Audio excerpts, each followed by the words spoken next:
Bonjour, Monsieur Ratchev. Comment allez-vous? Bonjour, Monsieur de Montigny, ça va super bien. C'est toujours drôle quand on fait comme si on se parlait pas avant, là, comme si on venait juste de commencer à se parler, là. On rentre Est-ce sur que l'appel. toi, ça va bien? Moi, ça va extrêmement bien et ça fait extrêmement plaisir aujourd'hui de parler de capture, de parler des 8 mois de capture, un petit rétrospect sur les 8 premiers mois de cette belle aventure. Donc aujourd'hui, c'est ça, on va parler un petit peu de nos 8 premiers mois, de nos beaux coups, de nos échecs, de tout ça, pour vous mettre un petit peu en contexte tout le monde. Donc, CapGPT, qui est le podcast, mais aussi notre entreprise, qui a plus de 5 ans, mais on a fait un pivot vers un produit qu'on a lancé en janvier, qui est Capture, qui est un chatbot IA de capture de lead. Ce que ça veut dire, c'est que on a développé un produit qu'on peut mettre sur le site de nos clients qui connaît un peu une expérience à la ChatGPT, mais qui connaît essentiellement uniquement les données de notre client, qui répond aux questions et qui, lorsqu'on sent que c'est le bon moment, on va proposer un call to action, une prise d'action pour planifier, entre autres, un meeting. Donc, c'est une idée qui m'est venue à l'automne. J'étais en Italie, sur les plages, sur le bord de la Méditerranée, et j'ai eu cette idée. Pour vrai, en plus, je pense que c'est de là que ça vient. Parce que depuis un bout, je voulais faire un produit. Là, à l'automne, on faisait du développement sur mesure, puis ça coûtait cher, c'était tough. Là. Ça allait pas tant scaler. L'idée de capture, et là, on a parti ça. Peut-être tu peux nous parler un petit peu tu peux nous parler un petit peu de ce que tu fais puis de pourquoi tu es là, Monsieur Hatchov. Ça va aussi mettre un peu tout le monde à niveau sur pourquoi on a cette discussion-là ensemble aujourd'hui. Ben, ça a débuté en octobre, quand je me cherchais un emploi, vu que j'avais quitté mon ancien emploi, et c'était le temps de me retrouver un nouveau, et toi, tu avais eu une idée de quelque chose que je pourrais faire pour CapGPT, qui était une sorte de mastermind conférence, le Ça a travailler en vraiment bien équipe. marché, ça. Ça a vraiment bien marché. On a, ouais, ça n'a pas fonctionné On l'a même pas parfaitement, essayé, je pense. semi-demi, là, je veux dire. Ouais. Ouais, c'était un projet d'école qui aurait mérité un B-, mettons. C'était correct, mais pas à 100%. Puis après ça, par chance, c'est arrivé que tu as eu beaucoup d'offres, de demandes d'offres de services. Et j'ai commencé à faire des offres de services pour des projets de IA ou autres dans le software. Euh, Très rapidement, j'ai commencé à travailler dans cet aspect-là. Et c'est là qu'on a eu un bon contrat avec une grosse firme internationale pour faire justement un chatbot pour un chatbot qui va discuter directement avec leurs clients, qui va répondre à des questions spécifiques sur les produits de cette compagnie. Et ben, tu as eu besoin de quelqu'un qui avait un sort de rôle de chargé de projet pour ça, pour coordonner les sous-traitants, pour coordonner le client, pour faire un peu de service à la clientèle, l'organisation et tout. Et c'est là que ça a commencé avec ce projet-là. Et ensuite, tu es allé en Italie et tu as eu ton idée pour Capture, qui est justement le produit, le pivot de CapGPT depuis, qui est le chatbot capture de lead qui va sur les sites web des compagnies qui ont un certain trafic sur leur site web et qui veulent justement transformer les visiteurs en euh, pistes qualifiées pour par la suite que leur équipe de vente les contacte et essaye de les convertir. Quand on dit piste, c'est des On dit lead. leads en bon français. Oui, c'est ça. Donc, t'es rentré chez CapGPT pour faire ça. Un rôle de gestion de projet, tu venais du monde de la construction. C'est très similaire, On mais faisait des routes. tu faisais des routes, là, tu fais des routes d'API. C'est similaire. Donc, c'est ça, on est parti l'idée de capture. Euh, on a rapidement vu qu'il y avait un intérêt quelconque là, pour Capture. Par contre, on savait pas si ça allait marcher. Puis, tu sais, aujourd'hui, évidemment, ça fonctionne. On a plusieurs dizaines de clients. Je pense qu'on a passé le cap des 30-ish, là. À quel moment t'as su que ça allait marcher, ou y a-tu un moment en tête que tu t'es dit, OK, ça y a quand même quelque chose qui fonctionne? Ben, ouais, les premiers clients étaient un peu, on essayait vraiment, on faisait une partie du développement à nos frais, justement, pour aller chercher plus de clients, apprendre simultanément avec eux. Euh, Lorsque j'ai appris que ça fonctionnait, point de vue client, c'est quand on en a eu plusieurs, peut-être 7, 8, 9, 10, puis là, je voyais qu'il y avait des vraies conversations, euh, il y avait des conversions, des conversations et des conversions qui en découlaient, la façon qu'on l'avait pricé et les types d'entreprises qu'on ciblait. Notre logique était, si l'entreprise réussit à avoir un ou deux clients à travers ce service, ça justifie le coût, vu que le coût était sur base mensuelle faible. À la fin de l'année, c'était quelques milliers de dollars. Donc, si le client amenait à plus que ces quelques milliers-là, ensuite, tout le reste, c'était du gravy. Donc, dès qu'on a eu un assez bon échantillon, peut-être 7, 8, 9, 10 clients, euh, et j'ai commencé à avoir les conversations qui en avait de plus en plus. Là, je savais que ça allait marcher côté client. Côté KipGPT, quand ce produit allait marcher d'un point de vue interne, c'est lorsqu'on a eu un bon mois ou mois et demi de vente et tout le monde était très encourageant. Ça allait bien. Bravo les gars, c'est cool votre affaire. Bravo, les gars! Là, je voyais qu'il y avait vraiment un bon potentiel. Le pricing était bon, le marché, on l'avait bien niché. Donc, euh, ça, c'est à ce Peut-être moment-là. pas assez encore. Peut-être pas Pas assez assez niché encore. encore, pas assez encore, mais on a le branding québécois, on a les business à high ticket value ou du B2B avec assez de trafic. On commençait de plus en plus à cibler. On a quasiment été distrait plusieurs fois à des moments où il y avait moins de clients de notre côté qui venaient vers nous ou qui étaient intéressés. Par exemple, l'été, c'était moins actif. Il y a du monde qui venait avec des produits un peu parallèle ou connexe, mais pas exactement capture. Puis on a flirté avec l'idée d'aller vers l'avant avec ça. Mais on s'est rappelé que the riches are in the niches. Ben, Donc, tu vois, une chose que je suis fier par contre, c'est que on n'est jamais retourné dans le développement custom. Parce qu'une chose que je te dis pas en secret qui arrive parfois, et là je te le dévoile à la caméra, c'est que des gens me contactent pour des trucs custom. Et je leur dis non. Puis ils sont tu prêts à dis payer non. cher. Hein? Dis non Ouais, à de mais l'argent, mais si tu dis jamais non, tu feras jamais. Puis des fois, c'est tough, là, comme tu dis, là, l'été, ça n'a pas été. Tout le monde nous dit ah ouais, c'est cool, on s'en parle en septembre, tu sais. Fait que ouais, tout le bon, monde est ça en a recommencé vacances. plus. Ouais, c'est ça. Ça a plus recommencé fin juillet, finalement, là, mais il y a eu un petit creux saisonnial. Puis là, tout le monde te contacte pour du développement custom. Tu te dis, ben non, mais si tu veux un chatbot de capture de lead, on peut s'en parler.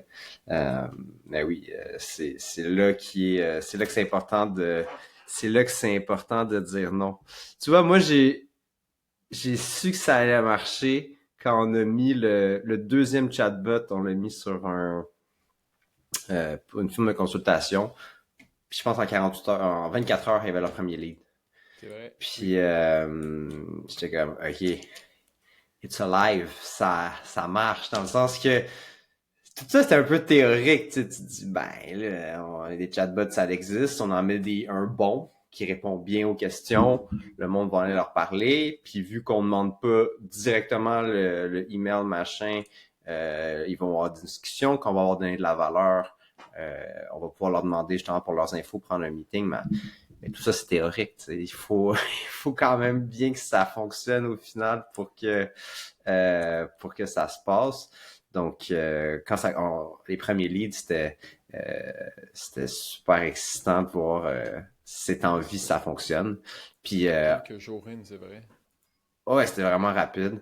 Puis encore aujourd'hui, on est tout le temps content quand on voit nos clients, que ça fonctionne bien. Tu sais, les premiers leads des nouveaux clients, c'est toujours excitant parce que des choses qu'on a appris, il faut quand même qu'il y ait un certain volume pour que ça fonctionne. Ceci étant dit, comme tu l'as mentionné, il y a volume de visites sur le site web fois la valeur de ce qu'ils vendent. Des fois, il y a un de nos clients, il en a vendu juste un avec capture, mais c'est des grosses ventes, fait que c'est hyper rentable quand même, là. Ouais. Euh, Il continue avec nous malgré que le trafic n'est pas immense, mais il en faut un ou deux, puis ça peut justifier pour oui, des années de service. c'est ça, exact. Euh, Ça a été quoi, d'après toi, le plus gros obstacle ou l'affaire qui a moins bien été? Je t'avoue qu'on ne s'en est jamais parlé de ça. Y a-t-il quelque chose que... Le plus gros obstacle à quoi spécifiquement? Ben, je sais pas, j'ai écrit ça dans mon cahier, mais comme question potentielle. Je sais pas, dans ta job ou dans le développement du produit, là, euh, moi, pour toi, à te voir faire, parce que Euh, en gros, comment on se divise la tâche à l'interne, c'est que rapidement, à partir d'un moment, je veux dire rapidement dans l'évolution du produit, ma job, ça a été de ramener les clients, développer, marketer, faire les finances, vendre, puis toi, tu fais juste les opérations. Comme Et je le dis comme le ça. service après-vente un peu. Ouais, je le dis comme ça de manière péjorative, là, comme si tu faisais juste une affaire. Mais c'est une blague. Et donc, à partir du moment que la vente est faite, le client va dans ta cour. Euh, Puis au début, il y avait beaucoup d'affaires manuelles. On avait un back-end que tu devais aller jouer faire des appels aux routes d'API. Fait que c'est sûr que c'était pas très efficient comme façon d'onboarder les clients. Mais fallait le faire pour savoir quoi automatiser, comment optimiser. Je pense que c'est inévitable dans le processus, I guess. Mais le plus gros obstacle pour moi, ça serait euh, initialement quand on dit. On n'était peut-être pas certain de comment l'expliquer aux clients, c'était quoi l'utilité spécifique du chatbot. C'est pas à Mhm. être une sorte de Wikipédia sur tout et répondre à tout. Le but est vraiment de savoir un peu sur votre entreprise, c'est quoi vos services, c'est quoi vos forces, répondre aux questions d'un client qui est déjà semi-intéressé et rapidement convertir. Et ça, la meilleure façon d'atteindre ça, c'est pas en l'inondant de connaissances et savoir tout sur tous les produits que vous vendez, le plus nitty-gritty.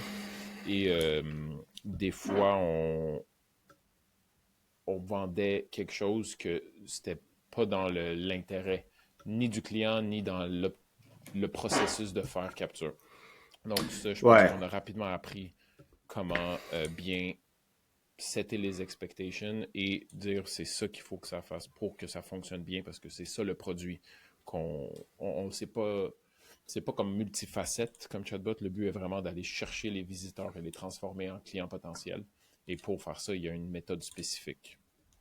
Donc, Ouais, ben, ça, c'est ce qu'on a appris, qu'on a appris au fil d'en faire. Ça faisait partie effectivement des. En fait, je me disais qu'on devrait faire soit une publication, soit une vidéo, genre, tu sais, 5 erreurs à éviter lorsque tu fais un chatbot de capture de lead. Puis c'est à la fois ce que tu mentionnes là, c'est hyper intéressant, c'est que intuitivement, même nous, on se disait, mettons le plus d'informations possible dans la base de connaissances de l'outil, de l'agent IA, et le mieux il va être capable de répondre aux questions. Je pense qu'il y a un double problématique là. Dans ma liste de 5 trucs à éviter, j'en mettrais peut-être 2 là-dedans. Un premier étant, le chatbot de capture de lead ne peut pas être à la fois le chatbot de support client. Fondamentalement, dans la façon que tu le développes, le chatbot de support client, tu veux répondre le plus souvent à ces questions et le moins souvent prendre ces informations pour l'envoyer à l'agent. Et dans l'autre cas, tu veux le teaser un petit peu en bon français et rapidement prendre son contact. Fait que tu veux pas qu'il y ait trop d'informations, puis tu pourras pas faire les deux dans un seul outil. On a commencé à le vendre séparément, ces deux trucs-là. Là, on n'en a pas fait vraiment de support. Pas tant. On se Il y niche en sur le capture, là, mais un c'est peu pas la comme même chose. le vendeur d'une entreprise ne sera pas le service client de l'entreprise. Ça va être Exactement, deux c'est ça. postes différents. Ça peut être la même personne, I guess, parce que les humains sont plus adaptables. Par contre, ça va être quand même deux postes séparés avec deux tâches spécifiques. Et la façon qu'un un chatbot va être produit et créé, ça peut porter à confusion s'il est là pour faire les deux. Parce qu'il va pas vendre, il va pas répondre, il va essayer de prendre de l'info, pas de donner d'info. Donc, en effet, Exact. ça c'était un point que lorsqu'on a vraiment compris ce point-là, ça a été un bon moment. Oui, c'est ça. Puis tu sais, grosso modo, habituellement, la documentation nécessaire est sur le site web. On n'en a pas tant besoin de plus. C'est plus la manière qu'on veut qu'ils répondent, qu'ils posent des questions de suivi, la manière qu'ils demandent pour le contact au bon moment. C'est là que je pense qu'on est capable de faire la différence. Parce que tu sais, honnêtement, ça, c'est un des trucs qui m'a surpris aussi, là, c'est le taux de conversion. À partir du moment que quelqu'un a une conversation avec le chatbot, il y a des clients avec qui on a des taux de conversion de 60%. En moyenne, c'est sûr, c'est plus bas que ça, parce que, évidemment, quand je parle d'une première statistique, c'est les meilleurs, c'est pas la moyenne. Puis honnêtement, tout le monde le fait, hein. Si jamais tu vois des chiffres, tout le monde le fait, là. Donc, en moyenne, on est plus à 30-40%. Mais ça reste hyper élevé à partir du moment qu'il y a une discussion. Puis, ce qui est le fun avec notre produit, c'est quand il donne après avoir eu de la valeur, après avoir répondu à des questions. Euh, c'est ça. Fait qu'en tout cas, c'est super bien. Une chose chose que j'aime bien faire aussi et qui te met dans l'embarras parfois, c'est qu'à chaque fois qu'il sort un nouveau modèle, moi je suis comme OK, nouveau modèle, let's go. On change tout, on met ce nouveau modèle, c'est mieux, pas cher. Moi, je suis sur le feed marketing de tous les providers de modèles. Puis là, on fait la connexion avec le nouveau modèle. Puis là, ça marche pas nécessairement. Autant bien, en effet, parce que chaque modèle a ses particularités. Mais pour Le ce grass, sens-ci, c'est pas plus vert. on est rendu plus robuste aussi sur les sortes de... Avant de faire des changements hâtifs, on va faire un peu plus de tests. On va s'assurer que le modèle, en effet, est réellement meilleur, ou plus vite, ou comprend mieux, ou les mêmes types d'instructions fonctionnent dessus. Donc, C'est ça, parce qu'il y a une affaire qu'il faut comprendre avec ce genre de technologie-là aussi, c'est que on dit le nouveau modèle est meilleur. Tu sais, premièrement, le GPT-4o, je pense qu'on est assez d'accord les deux pour dire qu'il est pas meilleur. ça dépend c'est quoi Ouais, en la tout cas pour métrique, là, notre code d'utilisation. Dans exact. notre code d'utilisation, Exact. il n'est pas meilleur, il se répète, c'est pas fou. Les métriques, il y a des métriques en ligne qui disent que c'est le meilleur. Personnellement, pour notre cas, ce ne l'est pas. Et il faut comprendre que il est peut-être meilleur. Puis meilleur, c'est quoi? Là, je pense aussi faire une publication là-dessus. Là, quand on regarde un modèle, nous, on regarde la latence. On veut que ça réponde rapidement. Le coût, on veut que ça soit évidemment moins cher. Il y a des différences de coûts énormes entre le modèle. Le gros modèle peut coûter 15$ le million de tokens. Le petit de chez Google, dernièrement, est à 7 cents. Fait que, tu sais, pour la même réponse, 15$ ou 7 cents, c'est pas pour une réponse évidemment, mais juste pour montrer la différence. Fait que la latence, le coût, la, la qualité des réponses, comment on est capable de lui faire ce qu'on veut. Évidemment, il y aurait aussi potentiellement du prompt engineering à faire avec chacun des modèles. On regarde aussi la capacité à appeler, à faire des outils, là, des actions. Donc, dans notre cas, si on veut prendre capturer le lead, l'envoyer au CRM, l'envoyer par courriel, machin. Tous les modèles sont pas aussi bons. Les modèles d'OpenAI sont très, très bons à faire ça. On a un peu de mal avec les autres. Et finalement, est-ce qu'ils sont open source ou non. Là, dans certains cas, on aimerait ça, justement, utiliser plus, mettons, Llama pour des raisons de, de sécurité, machin, d'avoir les données, mais ces modèles-là, oui, sont bien dans certains cas, mais pour notre cas d'utilisation, ce n'est pas nécessairement les meilleurs modèles. Fait que je sais que de mon côté, il faut que j'arrête d'arriver. Nouveau modèle, on arrête tout, on change tout, on passe à le nouveau shiny object du modèle, parce que des fois, ça donne des résultats qui ne sont pas les meilleurs. Sur l'optimisation. Ouais, le dernier truc à éviter qu'on a eu avec certains clients, c'est d'avoir. Ça revient un petit peu à l'aspect de documentation puis à l'aspect de quel rôle le chatbot a, mais de genre vouloir sur-optimiser, avoir 3-4 call to action, passer des trucs vraiment trop sur-optimisés, ça sert à rien. L'objectif, c'est de convertir quelqu'un qui l'amener à parler avec un humain. Peut-être tu peux nous en parler un peu parce que moi je pèle ça souvent à ta cour là. Ouais, on va le faire. Là. Ouais, ben initialement, je me rappelle dans les premiers meetings de vente, de un par manque de connaissances sur la complexité et l'inefficacité de faire beaucoup de call to action, et de deux, la volonté de dire bah oui, on peut le faire parce qu'on savait qu'on pouvait le faire et on voulait satisfaire le client. On s'est rendu compte rapidement que si la personne demande A, il faut que tu fasses B. Si la personne demande C, il faut que tu fasses D. Et ça va mêler rapidement le chatbot. Ça peut mêler aussi l'utilisateur qui doit passer par plusieurs types de questions de triage au lieu de juste c'est quoi vos services? Je suis intéressé par service A. Parfait, laisse ton nom, ton email, quelqu'un va te contacter. Et ensuite, la personne le contacte en lisant la conversation, sachant que telle personne est intéressée par tel service, et elle peut closer la vente. C'est beaucoup plus efficace que le chatbot doive passer par plusieurs étapes de qualification quand, au final, c'est non optimal dans la conversion de visiteur à lead qualifié. Donc, initialement, on pensait que c'était mieux de pré-qualifier extrêmement bien quand on s'est rendu compte que rapidement, au final, si la personne est intéressée puis elle laisse son nom, son email, ben, elle est quasiment déjà rendue à vouloir être client. Donc, tout ce qu'il lui faut, c'est un humain pour venir closer cette vente-là. Donc, ça, c'était aussi dans la courbe d'apprentissage de se dire pas besoin vraiment de passer à travers toutes ces questions de qualification. Il faut que la personne donne son nom, ses données à quelqu'un, la personne le close. Et c'est très efficace de cette manière. À date, c'est nos clients les plus efficaces, c'est ceux avec un Le call plus to simple. action direct. Ouais, exact, c'est ça. Ben, c'est comme un peu une page web. Hein. Si t'arrives avec une page web, il y a 4-5 appels à l'action différents, tu vas te mélanger, tu vas peut-être pas le prendre. S'il y a un truc assez clair, t'es captes.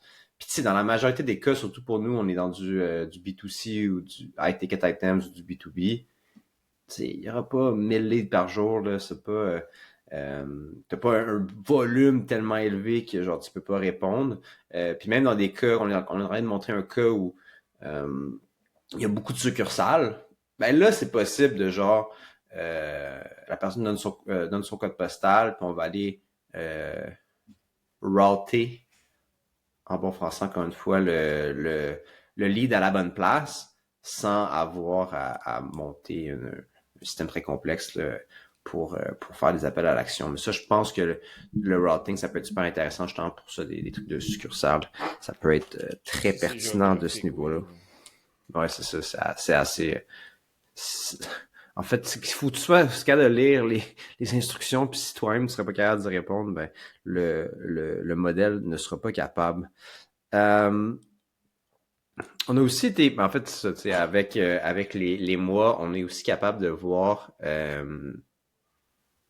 des stats, des résultats attendus, ce qu'on ne pouvait pas vendre au début, dans le sens que c'était très théorique, dans le sens que on se disait, ben, des gens vont venir sur ton site, puis ils vont peut-être convertir, tu sais. Tandis que là, on a plus une idée concrète de ce qu'il y en est. Peut-être tu peux un peu nous en parler. Est-ce que quelqu'un nous écoute? À quoi il peut s'attendre comme résultat avec un chatbot de capture de lead? Ouais, exact. Donc, mettons le premier client, le deuxième, le troisième, peut-être on a eu 1 mois d'utilisation avec 2, 3 clients. C'était pas assez pour vraiment bâtir des statistiques. Maintenant, 8 mois plus tard, avec des dizaines de clients, on commence à voir les chiffres. On a fait une analyse justement de euh, combien de visites, combien de conversations, combien de conversions. Et ensuite, on estime le taux de closing de l'entreprise. Mais on voit que en moyenne, 1 à 2% des visiteurs du site web vont ouvrir le chatbot et discuter avec. On blâme surtout les anciens mauvais chatbots pour ce bas taux de discussion parce que à ce jour, quand on fait de la prospection pour voir quelqu'un qui serait possiblement intéressé par Capture, on va sur leur site web, on voit un chatbot, on ouvre le chatbot et automatiquement, soit c'est un formulaire directement ou tu poses une question et c'est comme un arbre de décision, donc il ne comprend pas, il n'y a pas d'intelligence artificielle derrière et rapidement, il fait juste te demander ton nom, ton email sans t'avoir répondu à quoi que ce soit ou mal t'avoir répondu. Donc, c'est vraiment on blâme eux pour ce 1 à 2%. Mais ensuite, suite au 1 à 2% de discussion avec, on voit un taux de conversion, comme Charles a dit, jusqu'à 60-65% chez notre client le plus efficace, le chatbot qui est le plus efficace sur son site web, avec une moyenne d'environ 30% de conversion des discussions à une piste qualifiée, un lead qualifié. Et ensuite, on estime qu'une entreprise close 30% du temps ou 50% du temps. On n'a pas. Ça, c'est des chiffres qu'on estime dépendamment des différentes industries. Donc, on peut rapidement voir si une personne a environ 1000 visiteurs par mois, 1%, donc 10 discussions, 5 leads qualifiés à la fin du mois. Ensuite, il en close une ou deux, ça vaut quelques milliers.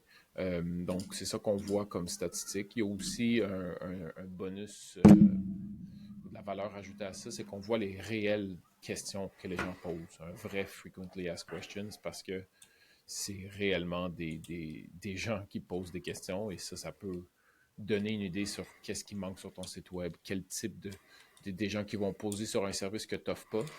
Est-ce que vous faites ça? Non. Est-ce que vous faites ça? Non. Tu te rends compte que tout le monde veut ça. Tu peux par la suite voir si ça rentrerait dans ta stratégie de possiblement rajouter ça comme service si c'est connexe. Donc, ce qu'on voit en effet, c'est ça, environ 1 à 2%, ensuite un 30% de conversion de tout ça.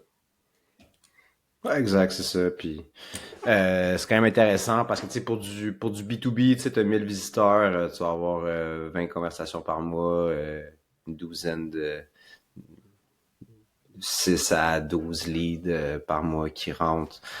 Ça peut rapidement être un service extrêmement rentable. Qu'est-ce qui s'en vient pour l'automne, là? Qu'est-ce que tu penses qui peut t'intéresser les, euh,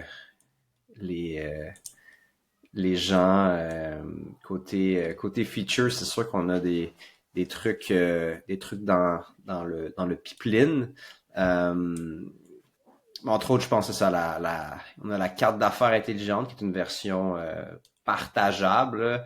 Ce que Alex disait, le 1 à 2%, c'est un truc qu'on travaille beaucoup dessus pour augmenter le nombre de personnes qui le visitent. On pense d'avoir, faudrait qu'on vous le montre, là, mais l'idée c'est d'avoir un lien un peu à la Calendly qui est partageable, qui a toutes tes informations, un peu un Linktree aussi, puis qui a aussi ton chatbot AI dessus, fait que tu peux le partager si les gens ont des questions à n'importe quel moment. Ils peuvent aller dessus, puis de ça, tu peux le partager ça, sur ton LinkedIn, dans ta signature ou ailleurs, donc sur tes réseaux sociaux. On le connecte maintenant aussi avec Facebook, Instagram, donc encore une autre façon de faire augmenter le nombre de conversations. Finalement aussi, on a incorporé message texte qui nous permet de avoir d'autres façons de communiquer avec les gens. On pense, en fait, on est en train de développer un qualificateur. Donc, une fois que la personne a pris rendez-vous, par exemple, sur ton Calendly ou dans n'importe quel formulaire, d'y envoyer un message texte directement. Il pose des questions de qualification avant la rencontre, donc ton vendeur pourra aller voir la discussion et aller chercher l'information, puis augmenter le taux de closing derrière grâce, encore une fois, à Capture. T'as-tu d'autres affaires, Alex, qu'on aimerait ça, qu'on travaille en ce moment? On travaille sur, oui, ben dans le fond, la connexion Facebook et autres produits Meta est déjà faite. Le message texte est en processus. On va trouver quelqu'un qui ça fonctionne. On le connecte à plusieurs CRM aussi, comme ça la piste à rendre directement dans le CRM de la personne. On en a fait plusieurs sortes différentes. Elles sont toutes relativement similaires dans la façon que le lead, les types d'informations qu'ils ont besoin. En effet, la carte d'affaires intelligente, c'est vraiment juste une bonne façon d'augmenter les visites. Je ne sais pas si on a d'autres produits. Non, je pense que c'est pas mal ça pour l'instant. Évidemment, dans le fond, dans l'entonnoir de capture, il y a le nombre de monde qui viennent sur ton site web, le nombre de monde qui parle avec le chatbot, la quantité de personnes qui sont converties et par la suite, combien de ces convertis tu vends ton produit à eux. Donc, à la fin, ça, c'est hors de notre contrôle. Combien de monde viennent sur le site web, c'est également hors de notre contrôle. Mais combien de personnes parlent au chatbot, ça, c'est avec la personnalisation des messages pop-up. Une animation, on peut changer aussi le logo juste pour venir attirer l'attention. Donc, ça, on peut travailler dessus pour que plus de monde y parle. Avec les liens partageables, en le mettant sur Facebook, on augmente aussi l'audience possible. Donc, ça travaille sur la quantité de monde qui parle. Ensuite, pour la conversion, ben ça, c'est en travaillant justement, encore une fois, le produit, le prompt, le type de questions, essayer des modèles différents, plus intelligents, pour venir engager de meilleure façon, justement, les gens qui discutent avec pour venir le capturer et ensuite le donner aux vendeurs de l'entreprise. Donc, nous, on travaille sur les segments qu'on peut. Et voilà. Cet automne, on va aller chercher 100 nouveaux clients. En automne, jusqu'à décembre. Ce serait mon cadeau de Noël, en fait, si on est capable d'augmenter fortement le nombre de clients. On avait dit 50 000 de revenus récurrents par mois en 2024. Est-ce qu'on va l'atteindre? Je sais pas. J'espère. Ça va être tough. Ça va te faire beaucoup de job d'onboarder tout le monde. Mais on est rendu meilleur. On sait quels aspects peuvent être automatisés ou du moins que j'ai un outil plus efficace. Exact. À 130, mais je suis prêt pour le challenge, en effet, pour l'automne. On est rendu meilleur à vendre, on est rendu meilleur à livrer, on est rendu meilleur à optimiser post-vente. Donc, je pense que tout ce qu'on a appris dans les derniers 8 mois peuvent être bien implémentés en automne, lorsque, justement, il y a un renouveau dans le côté d'entreprise Québec suite à l'été, que c'était quand même une période un peu plus creuse. Donc, je suis prêt pour le challenge. Let's go! Côté, c'est ça. Sinon, côté marketing, on va on va repartir en fait de faire plus de publications là. Je me suis rendu compte que c'était quelque chose qui marchait assez bien, mais que j'avais arrêté un peu par manque de temps. Quand tu vends, que tu développes, puis que tu fais tout, c'est un peu plus compliqué. Mais là, on a Guilhem qui est développeur chez nous, qui est gradué en génie logiciel. On a d'autres 2 personnes qui nous aident aussi côté aux ventes. Donc, on donne tout. Puis, ça me laisse un peu plus de temps pour créer du contenu. Donc, cet automne, je vais essayer de vous partager plus de trucs sur notre chemin vers le 50 000 de revenus récurrents par mois. Let's go! T'as-tu la petite cloche? Je donne la petite cloche. On n'a pas sonné depuis longtemps. C'est vrai qu'on a changé de bureau. L'ancien bureau, c'était plus un Un Une plus petit dompe. bureau, pas de fenêtre. Là, on a déplacé, mais on n'a pas revissé. Mais au début, vous pouvez voir les anciennes vidéos quand on faisait une vente très excité. On sonnait la cloche. Let's Et on criait go! Let's go. On est moins excités maintenant. Mais il C'est faudrait rendu plus une recommencer à... normalité. Il faudrait retrouver l'excitation du début. L'excitation. Let's go! OK, ben écoute, merci pour ton temps, Monsieur Ratchev, même si je t'ai obligé et je t'ai booké et merci d'avoir pris le temps. Continuez à nous suivre, on va faire des mises à jour sur les réseaux sociaux, sur mon LinkedIn le plus souvent possible pour vous tenir au jus. Puis on donne tout. Allez Let's là. go!